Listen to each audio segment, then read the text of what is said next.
पाणी देण्याची वेळ, पेरण्याच्या वेळेस हरभरा पेरल्याच्या नंतर तुम्ही काय करायचं, ज्या दिवशी पेरलं त्याच्या दुसऱ्या दिवशी स्प्रिंकलरनं पाणी द्यायला काही हरकत नाही. दुसऱ्या दिवशी पाणी दिलं तर पाणी काय करा, आपलं 2 तासाचं द्यायचं. पण आपले शेतकरी काय करतात, एकदा स्प्रिंकलर लावलं की घरी येऊन चालू ठेवतात. म्हणून इथून पुढं हरभऱ्याला मोकळं पाणी जमत नाही, ही गोष्ट सगळ्यांनी लक्षात ठेवायची. आणि पहिलं पाणी समजा पेरल्याच्या नंतर 2 तासातच तुषार सिंचन द्यायचं. दुसरं पाणी 20 दिवसाला द्यायचं, 4 घंट्याचं द्यायचं. आणि तिसरं पाणी 40 दिवसाला द्यायचं.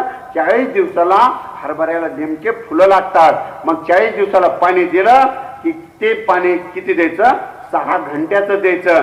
6 घंट्याचं पाणी दिलं की पुन्हा त्या हरभऱ्याला पाणी द्यायचं नाही.